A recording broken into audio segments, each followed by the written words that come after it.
Aloha, party people. You are listening to Inside the Desert Oasis Room, episode number 143. This episode is sponsored by Tandawai Rum, the world's largest rum producer and winner of over 170 international medals in the past 4 decades. Check out their webpage at tandawaiusa.com or follow them on Facebook or Instagram at tandawaiusa.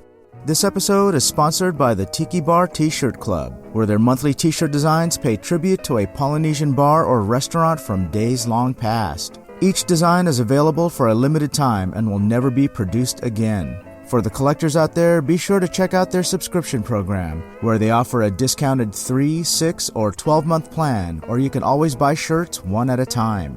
For more information and to check out this month's shirt, visit tikibartshirtclub.com.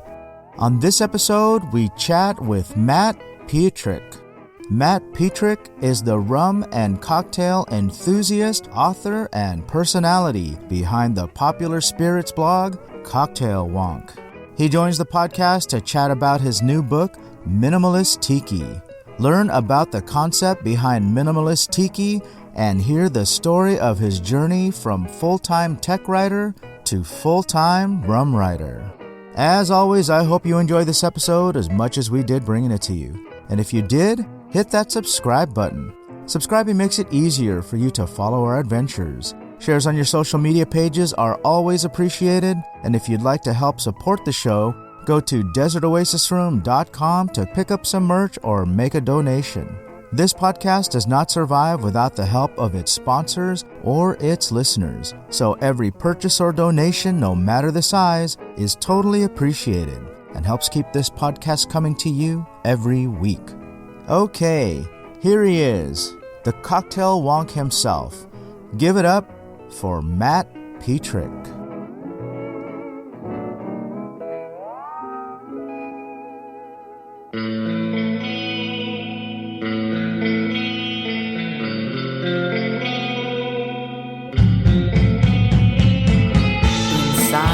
Desert Oasis Room. Hey, Matt, how's it going? Going great. How are you? I'm good, thanks. Thanks for joining the podcast. I appreciate you taking my call on this Aloha Friday. Yeah, it's great. I'm very happy to do it. I have a book to promote and things to talk about, and so I'm really excited about this. Yeah, I'm excited about this new book that you guys have released. And I say you guys because I love how you stressed that this was done in partnership with your wife. Yes, for sure. There's no way that the book would have been the way it is without her, and there's actually no way that Cocktail Wonk would be without her. She has a fantastic editorial mind. She's a better writer than I am, but I'm the one who's sort of out there in front of her. But she makes me sound even better than I would on my own. Does she have a writing background? Is that her forte? Yeah, for sure. She graduated with a journalism degree and was writing in magazines and things like that. Oh, and then she perfect. She also worked at one of the major New York publishers, book publishers. So she's copy edited tons and tons of books, and so she has a very, very sharp pencil, and nothing gets by her. So very nice. Yeah. So it sounds like a perfect pairing then. Yes, for sure. And she's super smart as well. Like she's going to call me on my, when I say something dubious about rum or whatever. Like she picks up. You don't have to tell her anything twice. She picks up on it, and I'm like, wow, that was a fantastic question there. Thank you for catching that. Well, like what they say is behind every good man is a great woman. Yeah, and that's all due to her. So. There you go. That's awesome. Well, let me start by saying thank you for sending me a copy of your new book. Oh, you're very welcome. I figured, it's important that people like you who are sort of visible in the tiki community and even broader communities, that they have an opportunity to see it and, maybe, share it in a wider context than what I can do on my own. So, yeah. I'm excited to try some of the recipes out in here. I haven't tried any of the recipes yet, but I have been digging through the content. So, and it flows very well. It's written very well. And and so I'm excited about really getting into some of the stuff that's in here. Yeah. before we go any deeper into the book, though, let's give people a little bit about your background. For those that aren't familiar with where you came from, tell me a little bit about the origin story of Cocktail Wonk. Okay, so I was in technology for about 30 years. Started in software in the late 1980s, and around 1993 or 1994. I started, some people, very influential people, said like, you should be writing about this computer stuff. And I seem to have a knack even then of being able to take really complicated things and basically break them down and explain them in a simpler way. And so I kind of started this career, sort of second career, that eventually sort of almost eclipsed my main software job, which is basically writing about things, writing about how Microsoft Windows works and things like that. And, I was writing, weekly or monthly columns, and I'd written a couple of books about how Windows works. And, that sort of like, faded after a while. Fast forward, 8-10 years after that kind of stopped doing that. I was starting to get into cocktails and spirits and, tiki drinks and, pina coladas and things like that. And my wife basically said, I love you, honey, but you need to tell somebody else all this stuff. You can't tell it all to me. and I'll say as well, part of it was also that in 2007, I was working for Microsoft at the time, and we had bought a mid-century house, a 1949 house in Seattle that hadn't been touched since it was built, basically. And there was an area downstairs where like a very rudimentary bar, like almost like a pool bar. It was really just sort of like a flat countertop and some shelves and stuff, but it was like the perfect space for a bar. And we said, okay, we're going to gut this house. We're going to renovate it. We're going to make it, really amazing. And we said, well, let's put a little, let's put a little bar there and, do it right. And so it had an under counter refrigerator freezer. It had a clear ice maker. It had shelves above the bar that, I naively thought, oh, this will hold all the glassware and all the spirits I'll ever need. Ha ha ha. I naively thought the same thing when I built my bar. Yeah, exactly. It's like, it's just going to run away with you. Yeah. But yeah, so we basically built this, built this bar, just thinking like, I'm going to make some fun drinks, make some dark and stormies. But, my being prone to take something that I enjoy and just take it to the nth degree, soon I was making more complicated drinks, and reading Jeff Berry's book and struggling with Washington State, liquor stores and like, why can I not find any of these rums that I want? And so it was a confluence of different events. But it ended up like that little bar downstairs in our house in Seattle. It became sort of like my laboratory, and grew and grew and grew, and it sort of ventured out, sort of like split off in two directions. One being sort of rum wonkery, and the other being tiki cocktails. They're complementary. So now I understand the name Cocktail Wonk. Yes, exactly. Okay. It's funny. It's kind of confusing. Like in Europe, apparently it means, or like in England at least, it means sort of like soft in the head or a little not quite right. Oh, so, yeah. So they're like, why in the hell would you name yourself Cocktail Wonk? Yeah. And I always have to explain. It's like, like Bill Clinton was a policy wonk, in that kind of context. Gotcha. Okay, makes sense now. Yeah. Okay. Now, was that space, that basement, was it a tiki space? Oh, not at all. I tried desperately to make it into a tiki space. Okay. But Carrie, my wife, who is an interior designer, very, very accomplished interior designer on her own accord. So she has certain taste, and mid-century modern is fine. Full-on tiki in our basement is right. So I got, I was like, I had some of the, like the tiki carvings and all the glassware and things like that, but I was not able to take over the basement with a full-on tiki bar. Sure, yeah. Now, what I'm curious about too is, a lot of people enter tiki and or cocktails from different directions, right? I've always said that tiki touches so many other subgenres, including surf culture, hot rod culture, rockabilly, vintage culture, mid-century, anything from furniture to architecture, and then, of course, cocktails. I'm curious if you entered cocktails through tiki, or did you find tiki through cocktails, or did they come together? How did that work? Yeah, how did that work? So I'll add on to what you just said there before I answer. I've said before, there's actually a talk I give. I said I think of tiki as a cultural snowball, and sort of as it travels through the decades, it kind of picks up sort of whatever the current sort of ethos of the time is. So, in the 40s we got, it was war, and we got like the Navy grog, and in the 50s we had, space and jets and get like the jet pilot and some things like that, and even in today's era, we start seeing like things like horror and clay and things like that, where it sort of picks up the sort of like goth tiki or goth sort of horror aspect of it. Sort of, it always sort of pulls in whatever the people who love tiki, sort of whatever they love, it sort of pulls that in. Right. And I've also said sort of like tiki, like you said, all the subgenres. It's like anybody's sort of love for tiki is sort of like pick 3 from the list. I know, right? The list, pick your thing. So yeah. So in terms of cocktails and tiki, or which was first, I think I will honestly say that like my desire for tropical drinks was always sort of led the way in there.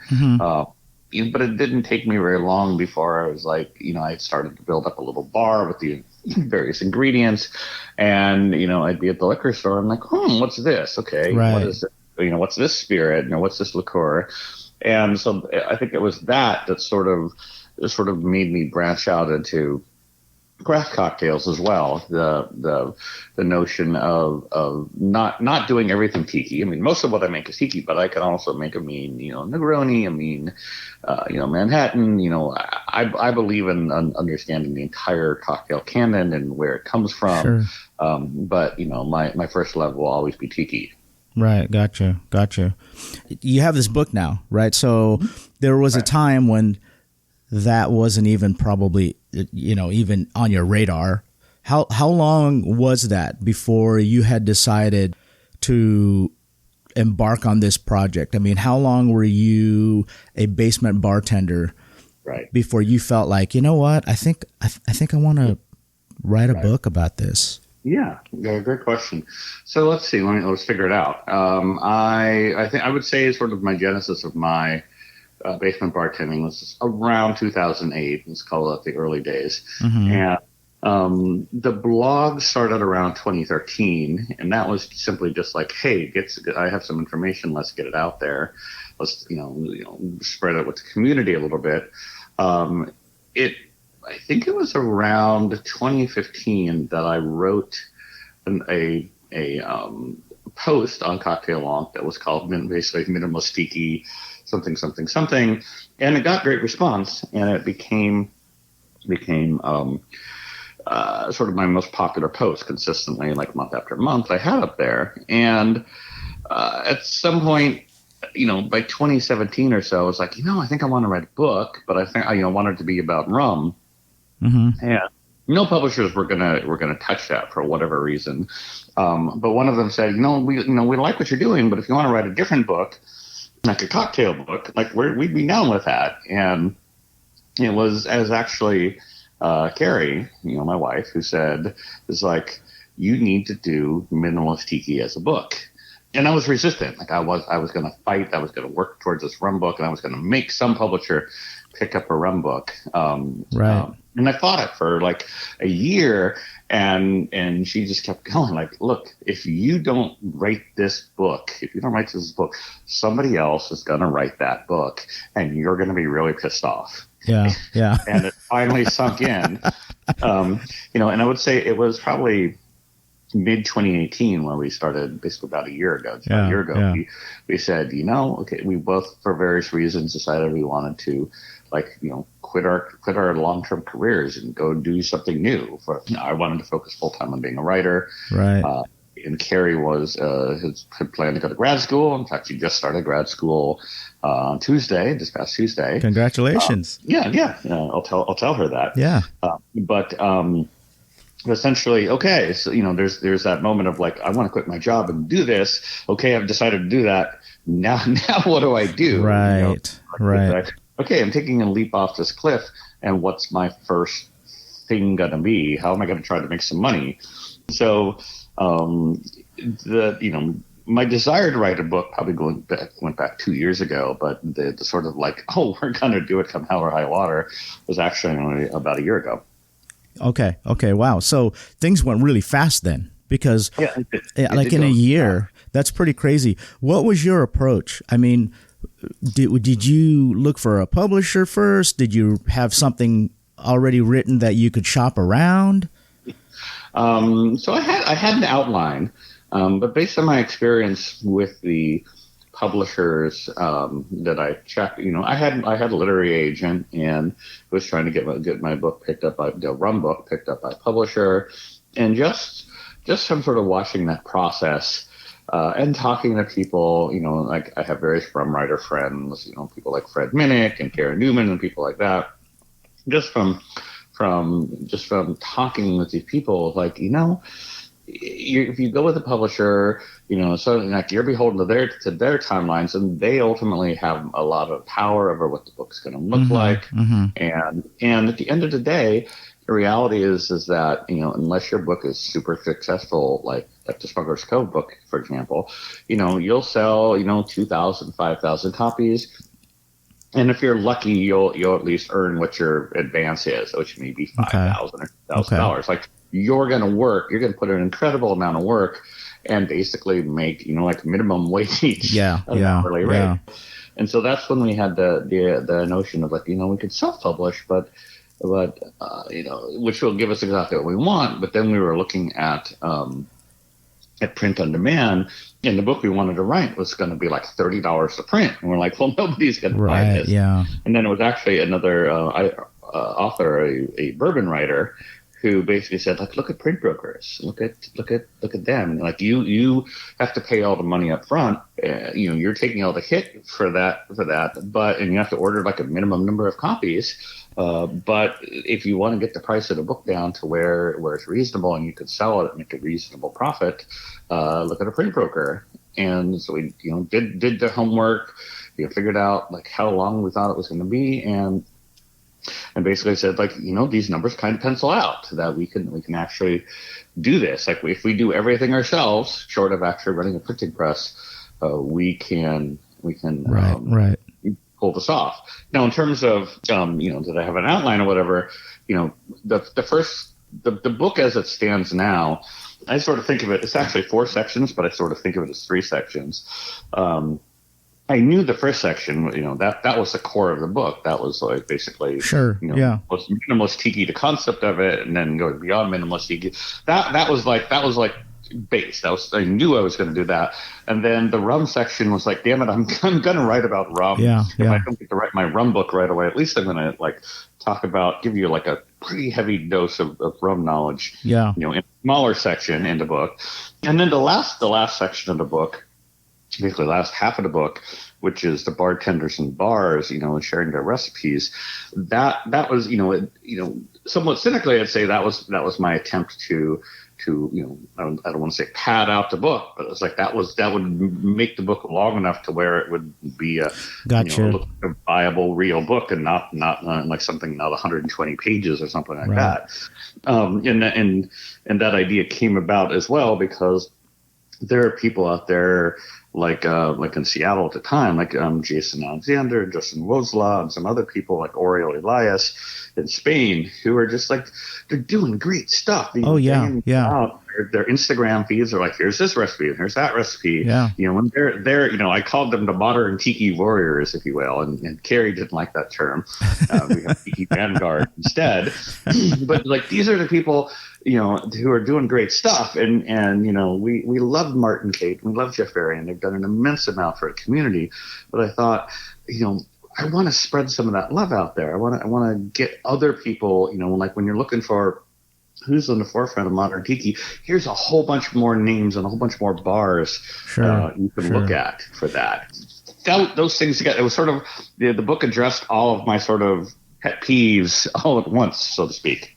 Yeah, and you have to have those recipes in there. I mean, you can't have a book about spirits and rum without having a good collection of cocktails and recipes to play with. And I have a few of my own, which are in there.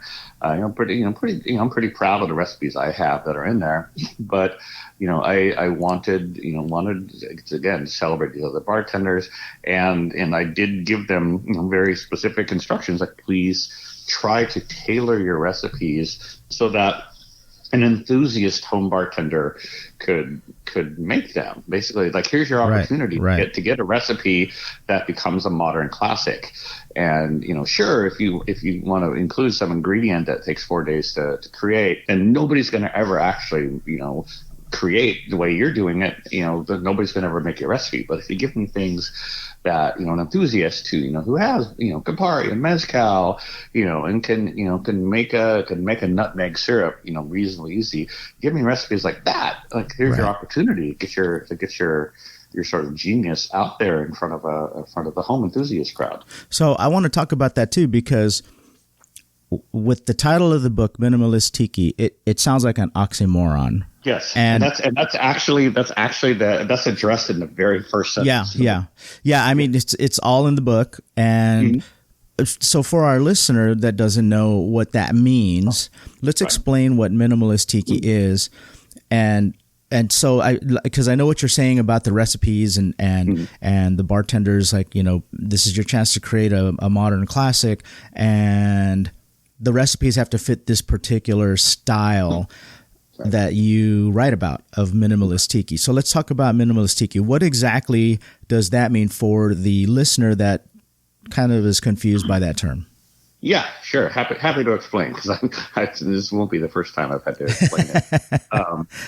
I would say, for one thing, Minimalist Tiki, like you said, is an oxymoron. So it grabs your attention.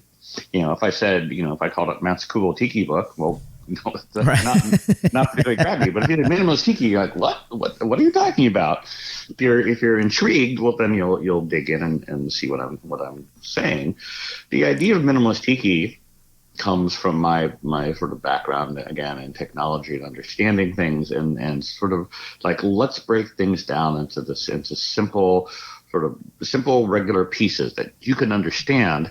Like, let's build a core understanding of what tiki is, and then we can explain. Then we can get more complicated with it, and then we can see where these recipes, or 14 ingredient recipes, come from. But at the end of the day, so tiki drinks are, some people would say tiki drinks are, like elaborate planters punches. I think I go even simpler. I say it's basically elaborate daiquiri, for lack of a better word. It's like rum, lime, and sugar are the base of tiki drinks, and and the idea is like, pick your rums, pick your limes or lemons, and then the sugar is like, well, that's where you get in interesting things like a passion fruit syrup versus a cinnamon syrup versus a pineapple syrup. They all kind of have these core basic ingredients. They sort of start from a daiquiri, and then you layer on other things. And so, this was an idea that I did in the original article. Was I said, like, what's the core essence of these classic tiki recipes? So I picked, I think in the article it's probably 15 or 20. In the book it's 30. I picked 30 recipes, which is, subjective somewhat. But, if you said, like, I want 30 classic tiki recipes, and, nobody's going to quibble that the Mai Tai should be on there, that the Jet Pilot should be on there, that the 3 Dawson and Dash should be on there. I picked 30 recipes that provide sort of like a thorough enough working set that you can actually do very trivial data analysis and understand, these are the core elements of tiki drinks. And so those recipes, which I call the Minimalist Tiki Classic 30, I essentially, for every recipe, I basically wrote down all of the ingredients and basically I put them in a grid, and the grid is in the book. Right. Basically, of every ingredient. Let me interrupt you real quick. I've never seen it laid out like that. I mean, like I'm familiar with drinks that share common ingredients, but seeing it like mapped out like that, like in a spreadsheet pattern, was kind of actually eye-opening to me. Yeah, thank you. Yeah, it's funny, like because in my head, like mentally in my head, like I had like the grid that's in the book. I had it in my head, and sort of like the end results. Like mentally, I would just go straight to the end results. But I understood, if you actually put the grid in there, people can wrap their heads around it a little easier. But again, the idea is that on the column on the left you have the 30 recipes, and then going across the ingredients. Yeah. And the first part of doing this correctly is you have to sort of normalize things a little bit. So like I would lump various similar rums together into one style. Right, so like one recipe might have called for like Don Q Gold, and another might call for Bacardi Gold. We're going to call that a lightly aged rum. And so, somewhat subjectively, I had to lump different types of rum or similar types of rum into a specific category. Like otherwise, you'd have this infinitely long list of ingredients. Sure, yeah. But basically lump things together into reasonable categories like a lightly aged rum, or lightly aged and filtered, a white rum, so to speak, or Jamaican rums, or Demerara overproof.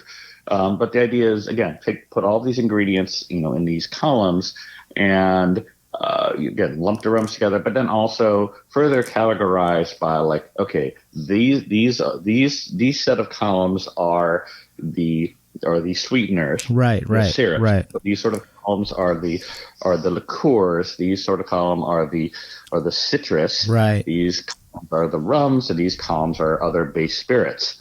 So, I had to do things like under liqueurs, like I'm putting Angostura along with Falernum, an alcoholic Falernum, along with, I don't think chartreuse is in there, but pimento dram, for example. Basically categorize these ingredients, and then you could just run auto sum on each column, and you can say like, Jamaican rum is used in 15 out of 30 of these recipes. It's a pretty common ingredient. Yeah. And you can see Angostura bitter is just used in 14 out of these 30 out of these recipes. It's a very common ingredient. You should probably have Angostura bitters. You can see lime is used in 20 out of these 30 recipes. You're probably going to want lime, for example. And so the idea was to give you a palette of ingredients and sort of prioritize, like, these are the most important things. So the idea, ultimately is like, you can understand that okay, tiki drinks, you're going to need some citrus, you're going to need some syrups, you're going to need some liqueurs and bitters, you're going to need some rums, and you're going to need some I had citrus juices, whatever. Basically, you're going to need some aspects of each category, and these are the ones you want to start with. Like limes are the most common citrus juice. Jamaican rum is the most common rum. Simple syrup is the most common syrup. Start with these, and you can start making these sort of classics. Right. And then you can basically incrementally build out. And then you can build out from that. Yeah. Yeah, you can build out from that. And once you're thinking like that, once you're thinking about like every ingredient in a tiki drink is in one of these categories, it's sort of, you can then look at the other more complicated recipes that come later, and you're like, oh, okay, this is really just a more elaborate version of sort of basic idea. There's a school of thought about art, for example, that states that you must understand the fundamentals of art, such as composition and color selection and color blending and palette and all that kind of stuff, before you can change it to something that you want to do differently about it. And that's what I think you're getting at here, where you see the common denominators with these recipes, and then when you see a more elaborate recipe down the road, something that's a little bit more complex, then you see how it's really just a little bit more of a modification of the base formula, right? Exactly. And I use the word formula because looking at your chart, the way that it's laid out, when I say that, I never have pictured it that way before, like the way that I have always approached building a cocktail is I use formulas in my head, but I view them as mathematical formulas, like X plus Y plus, equals Z, something to that effect, right? Where you plug in like, X might be your spirit, Y might be your citrus or your juice. And then, you have your different components basically for your sweet, your tart, and your spirit, and then there's a magical ratio actually that works with all of those, right? As long as you follow that same ratio, you just plug in those variables, and you'll get a halfway decent cocktail. That if it's a little bit off, you just adjust it, Right. And it's the same concept as what you're talking about here with Minimalist Tiki. I just happened to I just viewed it in a different way. I viewed it more from a mathematical perspective. Yeah, exactly. I mean, some people have called the school of thought, and actually, I'll switch out to a different type of cocktails. If you think about cocktail patterns, like Sure. the Negroni pattern. It's like you're one part of a base spirit, one part of a bitter liqueur, and one part of a vermouth. That's what I would call a Negroni pattern. So gin, Campari, and sweet vermouth is a classic Negroni. But swap out gin for bourbon, you get a Boulevardier, for example. Right. And same thing applies with Manhattans. Same thing applies with daiquiris.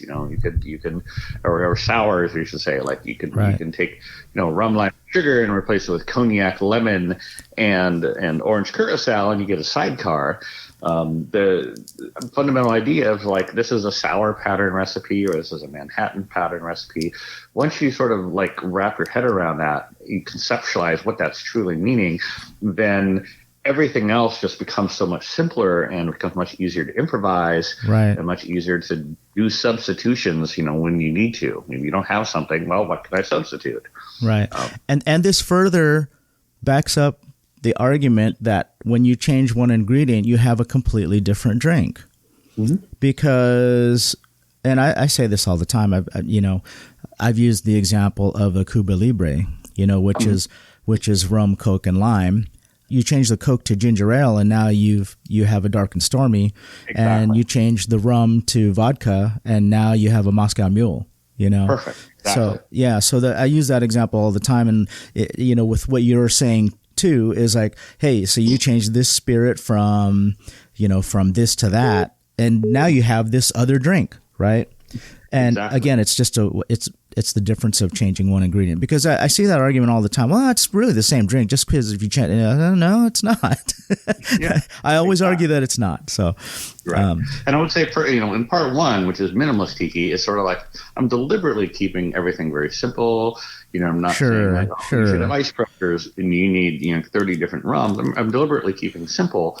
But then when they go into part two, which is beyond Minimalist Tiki, there's a section which I'm particularly proud of, basically the improvisation section. And, I give like the 4 different levels of improvisation, from just tweaking the amount of an ingredient to tweaking out one particular ingredient to wholesale. Like I'm creating a tiki recipe from whole cloth, but still giving you guidance. Like here's like most of these tiki classics follow this basic pattern of, like 1 or 2 rums. Right.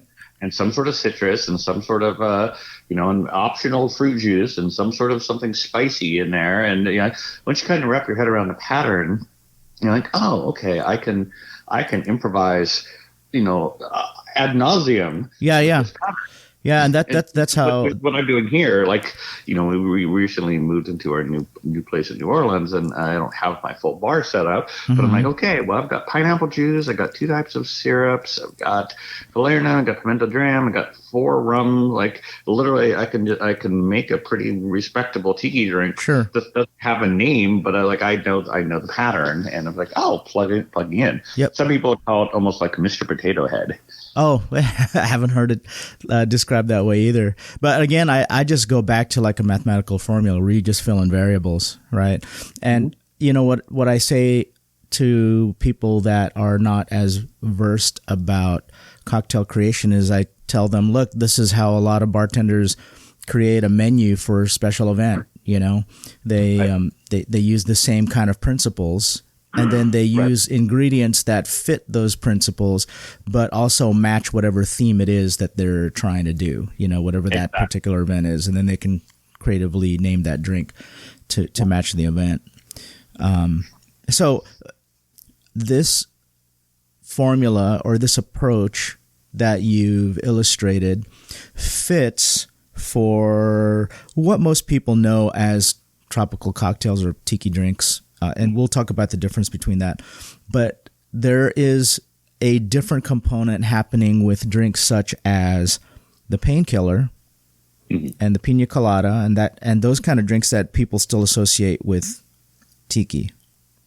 So let's talk about how that is. It kind of throws a wrench into this thing because I know that a lot of people think a painkiller is a tiki drink, but it is not a tiki drink. Explain the reason why. Right. Yeah. So this is something I know we're not supposed to talk about religion, but I'd say this is one of those sort of religious arguments as to what is a tiki drink or not. I actually go into that in the beginning of the book, and I say that you could say, for example, tiki drinks must have some sort of sour component, and so that by definition would eliminate the painkiller or the pina colada. I always think of it as a painkiller. It's just an augmented pina colada with some different rum, but there's a certain aspect of it when you see it. You could go back and look at things like the proto tiki stuff, is the Queen's Park Swizzle tiki, and some people would say, well, it predates 1934 and Dawn the Beachcomber, so it's not tiki technically. And I feel like I can have those sort of debates with people and pick a side. I probably defend it reasonably well, but I do include the painkiller in the book. And I said I know it's controversial, and I know some people think of painkillers a horrible drink, but other people like them. And I gave sort of two proof points. I said, Jeff Berry put it in his Total Tiki app, and B, you can go to pretty much any decent tiki bar anywhere around the world, and that could probably make you a pretty decent painkiller. So pick your definition and stick with it. But I'm not somebody who's a particularly religious purist about that's not tiki or that is tiki per se. Okay. So I guess what I'm getting at is, for someone like yourself and myself who understand why the painkiller is not a tiki drink, even though it is served in a lot of tiki bars and a lot of tiki recipe books, is that it doesn't fit basically the classic formula that we're talking about of rum, lime, and sugar.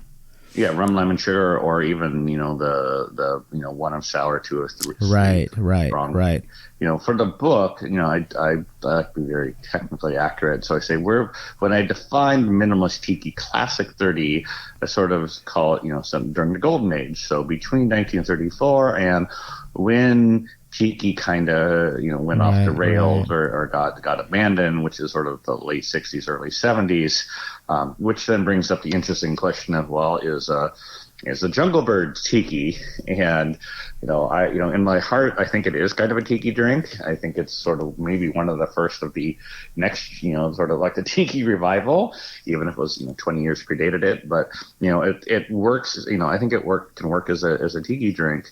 But Campari is something you don't see in those sort of like the classic tiki palette. Right.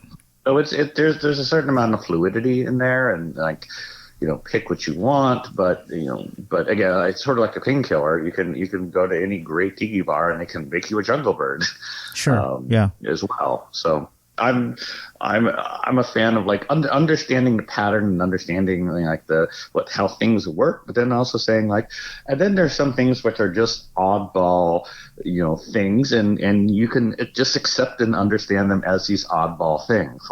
like the Angostura Colada, for example, which is in the book. It's like, where does this come from? Right. It's weird, but it works, you know? Right. Well, accepting the oddball thing is that is, for lack of a better term, acceptable to me. I'm just saying, like, you know what, this particular thing is an anomaly, but it belongs. You know, it fits. If you try to put everything, you know, if you try to create a grid and put everything into its precise place on the grid, you're just going to go nuts. Right. But understand, like, okay, this doesn't work in the grid, and that's okay. Right. That's right. So along these lines of, again, going back to these particular concepts of what Minimalist Tiki is, for somebody that is trying to follow this particular formula, what would you recommend that they keep as essentials in their bar? Okay, so I can answer that. That's actually in the book. Oh, look, it turned right to that page. Page 16. It lists each of the what I call them the categories, ingredient categories, which are rums, other base spirits, liqueurs and bitters, syrups, and citrus. And then within each subcategory, for example, the top sort of 2 or 3 rums are aged Jamaican rums, a lightly aged and filtered rum, what some people would call a white rum, and a moderately aged rum, say like a Mount Gay Eclipse, for example. And then, you know, in aged Demerara rum is number 4. For other base spirits, brandy and cognac get used a fair amount. Gin gets used a fair amount. For liqueurs and bitters, Angostura is used a lot. Falernum is used a lot. Pernod, herb absinthe, and that's kind of a weird one. People, they may not, you know, understand, but that seemed to be like a classic Don the Beachcomber signature of like 6 drops of Pernod, for example. Curacao orange liqueur. Under syrups, the most prevalent syrup is simple syrup, followed by a tie between orgeat and passion fruit. And then a little bit lower than that is grenadine and honey mix. A little bit less than that is cinnamon syrup. And then under citrus, the dominant of any ingredient, the ones used in the most tiki drinks of the Minimalist Tiki Classic 30, lime, 20 out of 30 recipes. Right. Orange is number 2 at only half that, like 11 out of 30. Lemon at 10 out of 30, pineapple at 7 out of 30, it's grapefruit at 6 out of 30.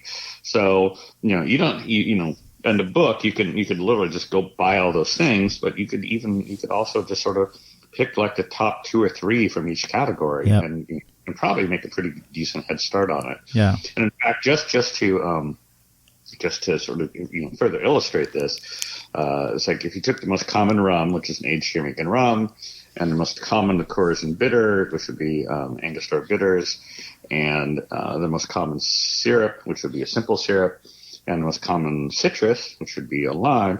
You put those things together, you get the Remsburg Planter's Punch. The recipe is in the book. So it's sort of like you can prove this concept by taking, well, here's the ingredients we have identified the most common, and if we take the most common ingredient from each category and blend it together, do you get a good drink? And yes. And yes, yeah. So let me ask you a couple personal questions. Yeah. After having spoken with you about your rum experience and your cocktail experience, which bar is well, let me start with this. Like, who do you think has the best bar in the world, or which is the best bar in the world for you? Let's say in the United States, and then I don't know how well traveled you are, but and then the world. Fairly well. Oh God, I could make a lot of enemies with my answers here, but no, look, you know, it's hard to answer. I love them. You know, I love all my friends in the bar industry. And I love the bar. I would say, I mean, I can answer truthfully the bar that I have spent the most amount of time in of any, you know, far above any other bar, was Rumba in Seattle. Okay. Doesn't hurt that they have, you know, like 650 or 700 different rums. It was close. I think it was some degree destiny that Rumba was only like 3 miles from my house. So, okay. Like I was involving them with rum at the same time. Would you consider them your favorite bar? So, I mean, because those two are not always one and the same. Exactly. It's really like I'm not trying to duck out of an answer. It's really hard. Like I will say, like for example, probably second bar I spent the most time in is probably with Jason Alexander down at Devil's Reef. It's Okay. that's my happy time. It's like Jason and I, we're just gonna geek out. I'm not even gonna ask to see a menu because I know he's just gonna make me something amazing, like off the top of his head that he figured out earlier in the day. And at some point, like interesting rums are going to appear in front of me, and it's a really great time. Yeah. That said, I mean, I've also had incredibly amazing experiences. Like at Pagan Idol. I love to go to Cannon in Seattle. It's not a tiki bar, but they have a great craft cocktail program. Sure. Big whiskey selection. I love Smuggler's Cove in San Francisco. Now that I live in New Orleans, say like Latitude 29 is close by, and Latitude, in my experience, is the most consistently perfect, precise. Like every bai kai tastes exactly the same as it did the other times, and every rum barrel tastes exactly the same, and they're always perfectly garnished. It's like they execute flawlessly, and I've never had a bad drink there. I've never had a less than stellar experience there. So I'm going to answer these questions along with you. So here's what I want to say for myself. I think that the best bar for me, and best bar is a very generic. I mean, like it's what do I mean by best bar? Do I mean best experience? Do I mean best customer service? Do I mean best cocktails? So I'm just going to say collectively speaking and overall, because this is the feeling that I always get. The best bar for me in the United States and the world is the Molokai bar, because it just really takes me away when I'm there. Oh, at the Mai Tai. At the Mai Tai. But it's not my favorite bar. My favorite bar is the Tiki Tea. And the reason why it's my favorite bar is because of the camaraderie I have with not only the patrons, but the relationship I have with the family there. Exactly. And so, the cocktails they're decent. They're not the craftiest. They don't use the best ingredients, and they're, they've learned to be as efficient as possible with the ingredients they use and their profit margin. And that's okay. They're running a business, but it's my favorite bar. So now I'm going to go to the next couple questions. And so 2 questions that I have here. And again, these are not always one and the same. What is your favorite cocktail to make? And what's your favorite cocktail to drink? Oh my. My favorite cocktail to make, I would say that it's like my go-to, the one that like whenever I have somebody over, and they're like, "Oh, we've heard you make cocktails," and I'm like, well, yes, we do actually here. My sort of, especially when I'm trying to introduce somebody to tiki, like they're intrigued but not quite sure what it is, or is the classic 44 Mai Tai. That's sort of my default happy drink. There you go. I don't when I don't want to think too hard, when I just it's been a good day and I just want to enjoy a drink, and I'm gonna make 44 Mai Tai, and I'm gonna play around with different rums and and amp up the funk sometimes and sometimes not. That's sort of one, like the memory is engraved in my brain. I can make it my sleep, and it's fun to use to introduce people to tiki, and especially to one like I don't like tiki because one is sweet and the tiki drinks are too sweet, and then you watch their reaction, we're like, oh my god, like, but this doesn't have orange juice and a black rum float on it. Like, I know, right? Now, do you tell them the story of the Mai Tai as you make it? I do. I love to tell the. I love to ask the question like, where do you think tiki was invented? Yeah. Inevitably, get Polynesia or or Fiji or something. Right. You go Oakland. You go, what? Right. I always feel compelled to tell the story of the Mai Tai when I'm making it for a non-tiki person, because it's such an interesting story. Yeah, it's a great story. I love to do that. Yeah. So what's your favorite cocktail to drink? Oh Lord, that's a hard one. I have so many. Part of me wants to say like whatever the hell Jason has just made me. Jason makes great drinks. They're amazing drinks. If you can pull off a jet pilot, that's well done. Then a jet pilot, or a really excellent Navy grog, and like Latitude's Navy grog is like Okay. spot on. Okay. So here are my answers to those two questions. So my favorite cocktail to make is because since I'm a lazy person and I tend to chatter when I have guests here, is like a dark and stormy. It's so freaking easy. Oh yeah, for sure. And it's not my favorite to serve. I like serving something that's a little bit more elaborate. Right. And that it just depends on my mood, depending on, what I want to serve. But if it's for a non-tiki person, the more garnished the drink, the more wow factor I get out of their reaction, and right. I really get a kick out of that. So I don't have a specific drink for that. Okay, so my favorite cocktail to drink, that changes from time to time. But I'll tell you, my palate really favors the cocktails at Smuggler's Cove or False Idol. They actually kind of taste very similar to me.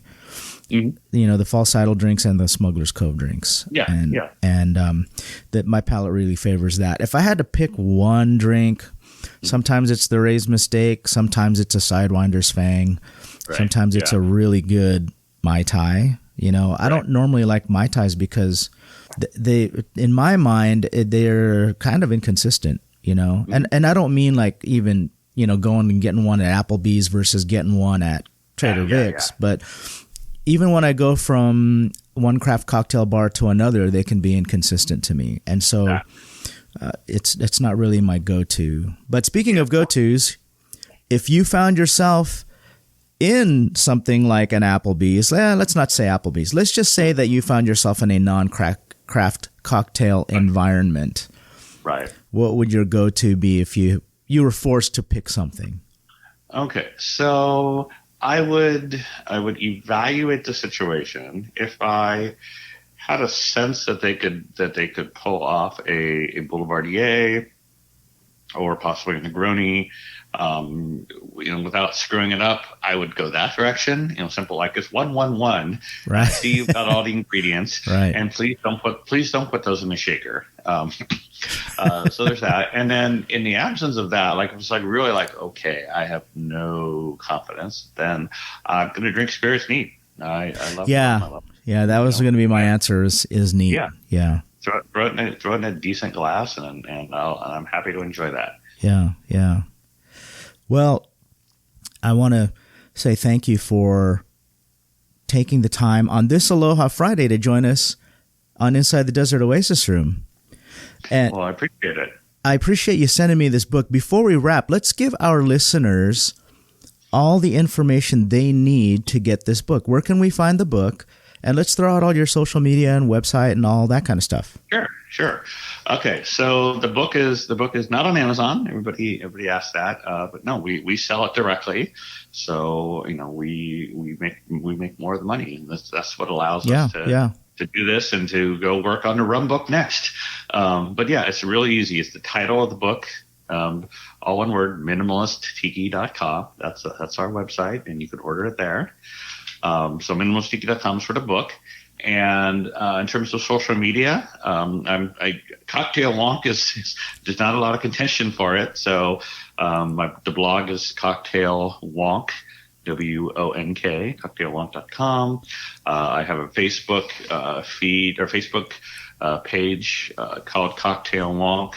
I also have another Facebook page called Rum History. I'm here at Rum Geek. Rum History has some interesting things that I've discovered during my rum research. The Navy rum and that book and all those kind of things. Separate topic.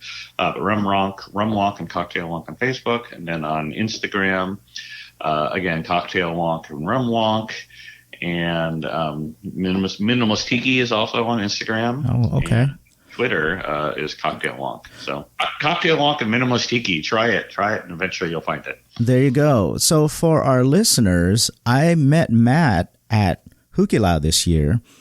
And I did that back bar tour with you, but we didn't really get to chat.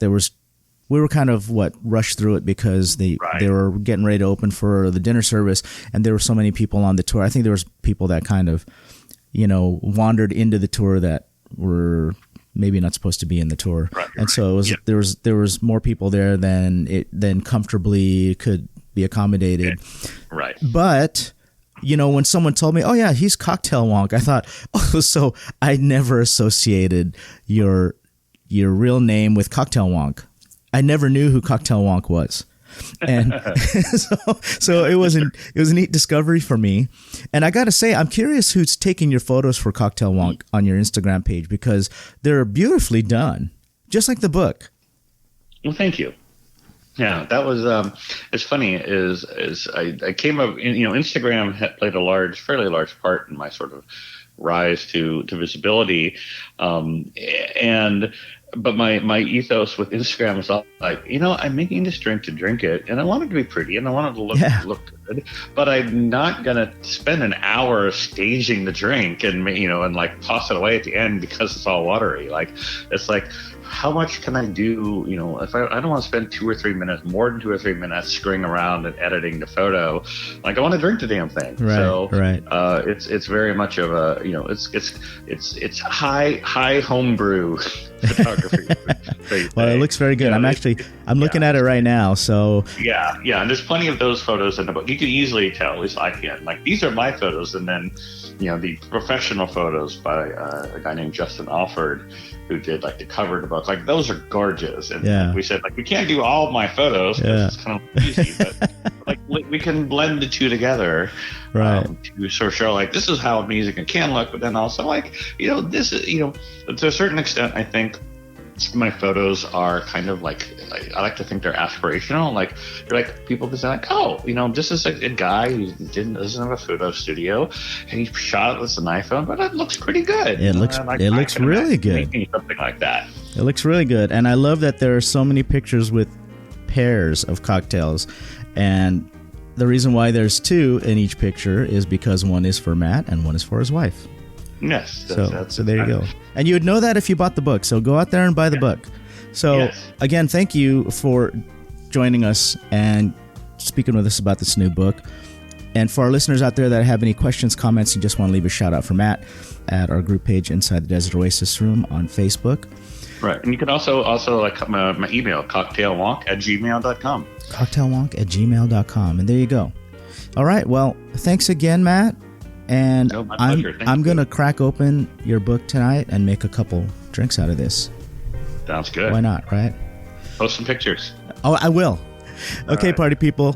We'll talk to you soon. Cheers and aloha. Aloha.